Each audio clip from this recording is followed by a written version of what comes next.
Thank you for stopping in again, and today I wanted to take a deeper dive into some mythology about Hathor. Everybody loves Hathor, or Het-Heru, or Sekhmet, one of her other aspects. And the most important story, one of the most well-known stories about her, is her as the Eye of Ra, and this near destruction of humanity at her hands. Now, if you remember the myth, it's at a stage where Ra is getting older, and he feels like he's being disrespected by mankind. So he sends his eye, this powerful feminine force of divine vengeance and manifestation, to handle it, to punish, mankind.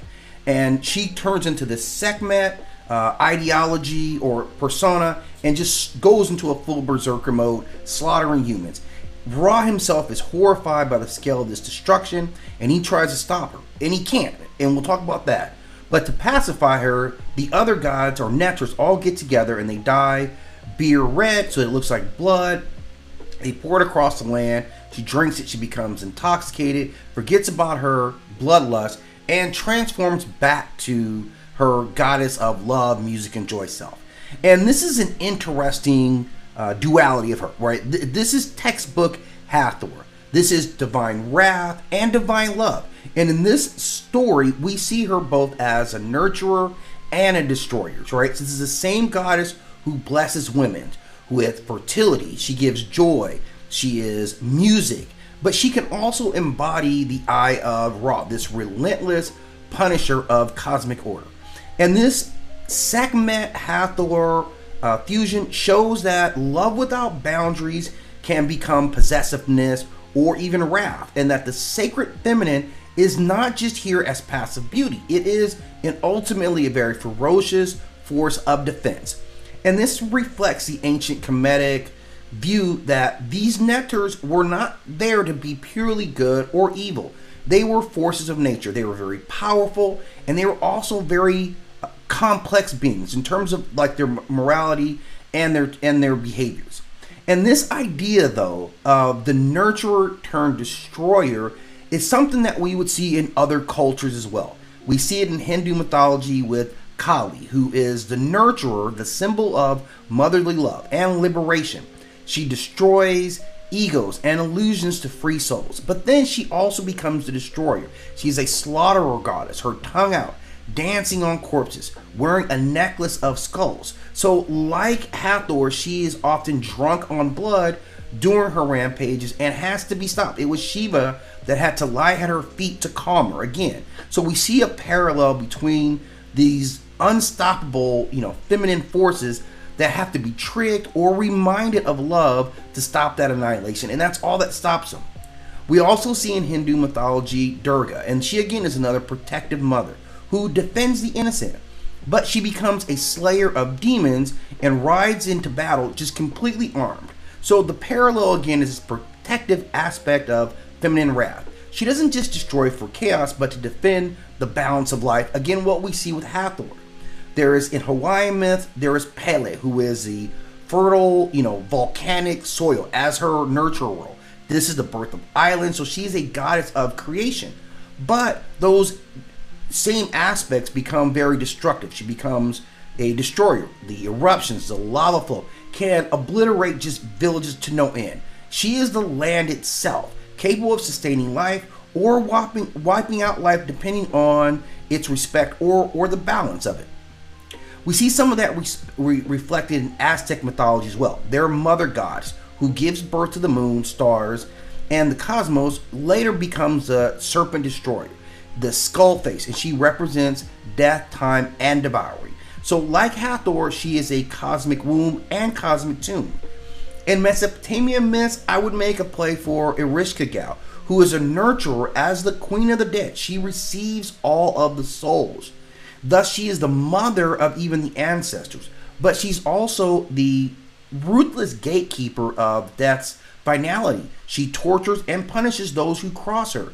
And Hathor has an underworld aspect as well as the mistress of the West, which links her to Ereshkigal's beliefs, right? Again, the West was seen as the realm of the dead. We can also look in Greek mythology and we would see Demeter, who is In her nurturing role, the goddess of the harvest, right? The provider of crops and ultimately life. She becomes a destroyer when her daughter Persephone is taken. Right? She withholds the harvest. She is starving humanity until Zeus relents.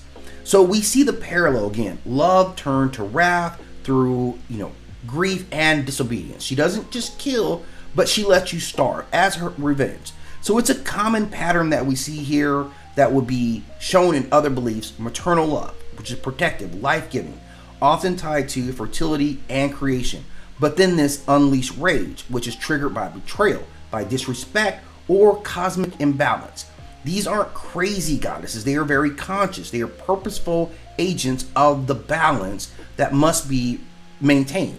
And this is a cyclical power. It is destruction leading to renewal, as death is not the end, right? This is seen as the transformation. Now, the second really big component of this is beer as a divine tool. We see that the Netters use beer dyed red, symbolizing blood, to trick Hathor into calming down. And it gives us some subtle commentary about the use of pleasure, intoxication, and ritual to tame inner rage. The role of the festivals that would come after, where people drank in honor of Hathor to reenact the story and symbolically tame the chaos. Now, beer has its own mythology beyond this. In the destruction of mankind's story, again, the beer is used to calm her down. It is not just a plot device.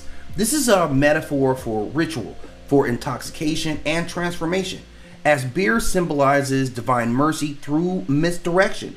Instead of confronting her with logic, the Netters use pleasure to redirect that power. This is a very comedic way of resolving what we would say is cosmic tension. The ritual substitution, the beer is blood symbolically. This is ritual magic. This is sacrifice without killing. And we see that be repeated in other areas. A soma of masses, right? Beer, like mythology, soothes the rage of the masses. It is part of the religious festivals where chaos of the world could be danced, sung, and drunk into harmony. And every year this festival takes place, which is a reenactment of her pacification. Now, beer is also very important, not only in this culture, but we see it be used in other cultures as well. In Sumerian myth, there is Ninkasi, who is the goddess of beer. And there's a hymn written to her as far back as the 1800 CE, where it's both a religious chant and a beer recipe. And this goddess personifies fermentation and daily joy. She brings order and nourishment, and beer was considered a divine gift from the gods to humanity, especially helping to survive in harsh environments. In Norse mythology, the Aegir themselves and divine meat. Now, these are interchangeable, how they would use mead or what we would call beer, and this was known to be brewed in these giant cauldrons, and they would all contribute. And through some, it was seen as an elixir of wisdom, poetry, and a conduit to true immortality. In Greek myth, Dionysus and the sacred intoxicant. While associated with wine, this Greek ritual shares the same principle. Intoxication as divine communion becomes very important. And beer likely existed in this form was more than just barbarian wine. It was still symbolic of the function that it matches. In African traditions, we saw beer as a part of ancestral rites, libations, and ritual offerings to gods or other spirits. It was associated with hospitality, sacrifice, and social harmony. These were tools for holding villages together spiritually. So we see the importance of beer not only in this context, but overall the true alchemy of fermentation. Again, this is one of the first disciplines or sciences that men really mastered. Grain dies, it gets broken down, and is resurrected as beer. So in this form, we see Chaos or Sekhmet, who through this beer is transformed into bliss, Hathor. It's an alchemical process, and it mirrors in a lot of ways the cycles of life, death, and joy. And psychologically, it is a metaphor for suppression and sublimation. Her transformation speaks of her dual urges, love and rage, and how they coexist. She represents the divine cycle of destruction followed by this renewal. And in an ancient aspect of it, this is a further integration. She's cosmic motherhood that has really finally come to full fruition. Now, another part that I want to talk about with this is her dynamic with Ra. Like, this is a very powerful statement about who she is. And if we focus on their relationship, it really opens up a lot to her and Ra. And their relationship is that she is Ra's weapon, but she's not his servant, right? Hathor is called the Eye of Ra, and others would hold that title as well. But this means she is his power externalized. She is his divine force unleashed. He sends her to punish humanity when they conspire against him. She obeys, but once the blood flow starts, she doesn't stop. She is flexing her own autonomy. This is key. He initiates the act. She takes ownership of it, and she shows that she has autonomy, not blind loyalty. The other significant thing about it is that it shows that he kind of fears her. Once the slaughter starts spiraling out of control, he doesn't order her to stop. He asks her, and she flatly says no.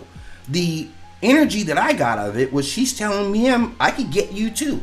And that's how powerful that she was, that the God of the sun, the Lord of the cosmos, can't simply snap his fingers and get her back in line. He has to resort to, ultimately, deception.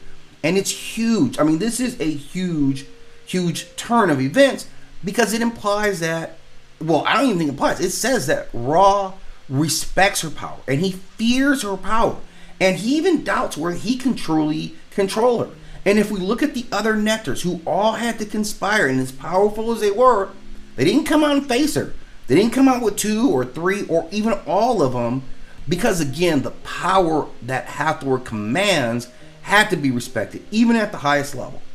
Now, throughout this, they're still bound in this divine feedback. Like, Ra creates her to punish. She nearly destroys the entire system. He has to pacify her. So he's kind of cleaning up his own emotional mess in a sense. And in this cosmic feedback loop, she is authority, she is rage, he becomes mercy, and she returns back to joy. They're not lovers or equals, but they are cosmically entwined with one another. When his power is threatened, she responds. But her response to this also shows his own limitations. And what she embodies is his emotional state. As the Eye of Ra, she reflects his anger, his grief, and eventually his regret. So in a lot of ways, she is this cosmic amplifier, this emotional amplifier. She shows what happens when divine rage is outsourced and not controlled. This makes her an extension of his psyche, but not a weapon, and she can feel the world and how the world feels enduring his wrath. But what we do know about her is that she is essential to maintaining cosmic order. And this story ends not with her being banished, but her transformation back into joy. The balance is restored. The destroyer becomes Hathor, the beautiful lover and dancer again. And this means that Ra needs her not just for the punishment, but he also needs her to heal the world. And through her aspect, especially being known for her sistrum, that playing of music was ideal for rebuilding that harmony. So without Hathor, Ra is a sun that doesn't have warmth. With her, he has both light and light. So a very important figure. And there's some subtext that goes along with this, showing the masculine impulse to control, but the feminine force and its divine code to resist confinement. She reminds Ra and all of creation that emotion itself is not a flaw. It's not a flaw in the system. It is the system.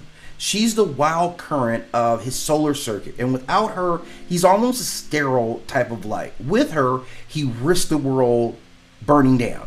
So a very complex set of events that we see coming out of one myth. I just love going deeper into the myth because I think looking at the myth reveals so much more about who she was, how the other Nectars saw her, how she saw her role within him, within this greater cosmos, and ultimately what she represented.